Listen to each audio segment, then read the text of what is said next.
Allô à tous!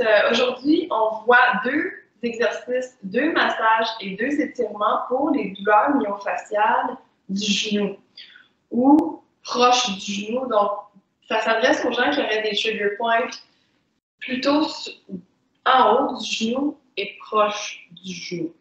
Donc, le premier exercice que je vous suggère, c'est un exercice super facile, c'est l'équilibre unipodal. Donc ça va augmenter votre stabilité, puis vous aider à gérer les imprévus de quand vous marchez et solidifier justement l'articulation du genou pour pas qu'il y ait trop de mouvements nocifs pour le genou dans votre vie de tous les jours. Donc moi, ce que je vous conseille, si vous êtes à un niveau très bas d'équilibre, c'est d'avoir un point d'appui à côté qui serait comme un dossier de chaise. Pour pas trop occasionner des mouvements latéraux comme ça dans le genou pendant qu'on pratique les premières fois. Donc, on se tiendrait sur son point d'appui et on viendrait soulever le pied. Et on veut contracter son ventre et utiliser les muscles de la hanche, fesse, dans la cuisse pour maintenir son équilibre. Le pied travaille aussi. On a toujours son pied pour le mettre par terre si on perd l'équilibre. Une chose qui est importante ici, quand on fait l'équilibre unipodal, c'est de garder 1 degré au minimum de flexion dans le genou. On ne veut pas être complètement appuyé dans le fond de l'articulation. Donc, je ne veux pas être à 0. Je veux juste avoir un petit degré pour permettre à mes muscles de travailler et non pas faire travailler mes cartilages et mes ligaments. Donc, je vais maintenir mon équilibre, rentrer mon ventre, utiliser mes fessiers. Surtout, essayez de garder votre bassin au niveau. Souvent, on va s'affaisser comme ça, qui va affecter le genou plus bas aussi. Alors, c'est vraiment sur mesure pour chaque personne. Je vous conseille d'essayer avec le... Si vous êtes vraiment débutant, ça va être d'essayer de faire le maximum que vous êtes capable de faire, un 10, 12, 15 secondes. Si on commence à être plus expérimenté, bien, on lâche le point d'appui et on recommence, on regarde comment ça va l'équilibre. Ensuite, vous allez faire comme des 30 secondes 2 à 3 fois. On peut faire des 40 secondes 2 à 3 fois aussi. Deuxième exercice, ça va être l'élastique, où est-ce qu'on va venir renforcer les rotateurs externes de la hanche. Donc, ça se rapporte encore aux mouvements latéraux du genou qui peuvent vous causer des douleurs. OK? Donc, l'élastique, on le met encore une fois au-dessus du genou. On s'installe sur une chaise et on veut écarter l'élastique et maintenir. Donc, ce que je veux aller recruter comme muscle, ça va être les muscles dans ma hanche, profondément ici sur le côté. Je veux maintenir. On peut maintenir quelques secondes. Vous allez pouvoir commencer à sentir la contraction, la chaleur. On peut relâcher un instant et reprendre. Si on a plus d'habitude ou on est déjà plus fort au niveau de la hanche, on peut prendre un élastique plus difficile. Puis on peut aussi venir enchaîner avec des contractions, 12 à 15 contractions de façon continue, 2 à 3 fois, c'est ce que je vous conseille. Pour le massage, ça va être des massages de la cuisse que je vous suggère. Massage numéro 1, massage de l'adducteur. Donc, qu'est-ce qui est à l'intérieur de la jambe?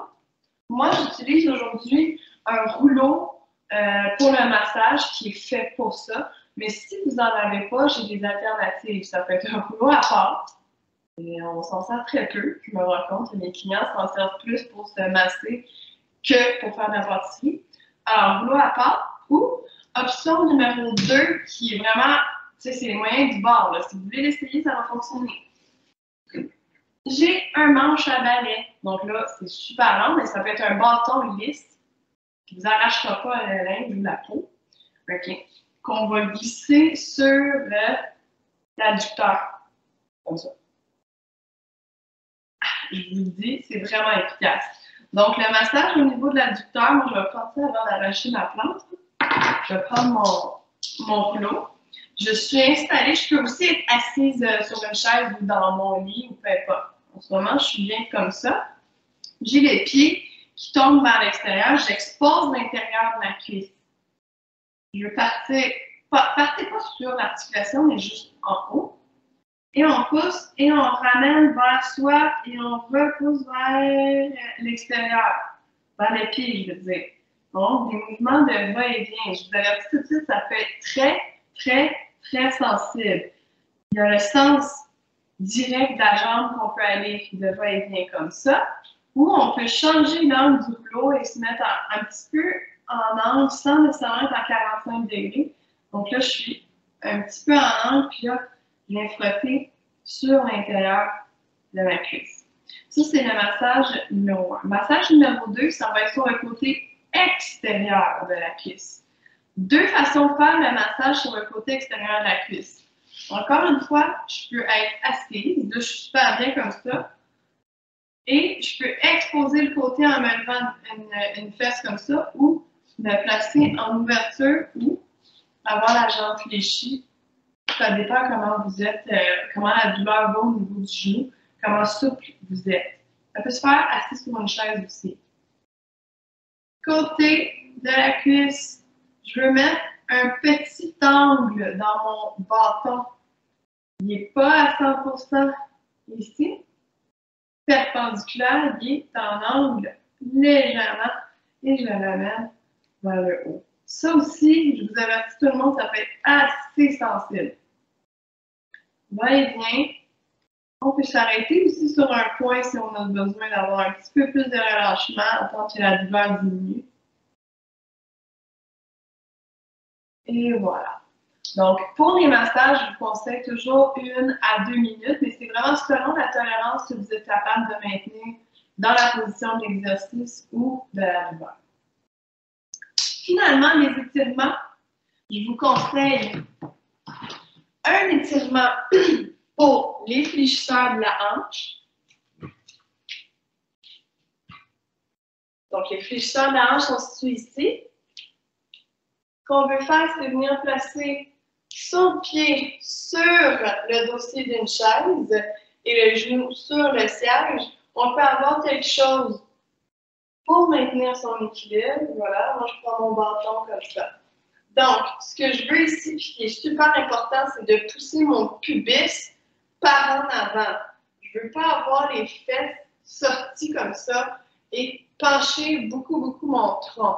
Ça l'enlève la pression, l'étirement sur mes fléchisseurs. Ce que je veux faire, c'est basculer mon pubis vers l'avant et tenter de me redresser un petit peu. Ça, c'est l'étape numéro 1.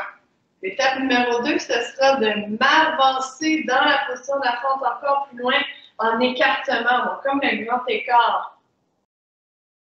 Ceux qui ne ressentent pas vraiment d'étirement ici, ce serait d'augmenter la flexion du genou. Donc, ça va être de m'approcher le genou du dossier pour que mon genou soit encore plus fléchi. Et là, là, on le sent très bien. Alors, pubis par en avant, pied sur le dossier, genou sur le siège. Et on maintient, comme toujours, plus que 35 secondes ou si on est capable, encore plus qu'une minute. Étirement numéro 2. Ça va être le même muscle sur lequel on a fait un massage, l'adducteur, des adducteurs. Moi, je vais choisir cette hauteur-là parce que j'ai une bonne souplesse, mais ça peut facilement être un step ou un escalier. Ça va aussi. Donc, je veux ouvrir mon pied. Donc, je ne veux pas être comme ça. Je veux ouvrir pour venir mettre un petit peu de rotation dans les muscles. Et là, moi, je le sens déjà. OK, je le sens déjà ici sur le côté de ma cuisse, donc le côté intérieur. Donc, ça va pour un étirement si je ne veux pas aller trop loin. Mais si je ne le sens pas, ça va être de m'incliner vers ma jambe ici. Donc là, je viens d'augmenter mon étirement. J'ai la jambe tendue. Ici. Même chose, comme toujours, 35 secondes et plus. Et puis, allez pas trop loin dans votre douleur. Alors, pour le genou, ça va être tout pour aujourd'hui. Et je vous remercie. Je vous dis à la prochaine. Bye bye.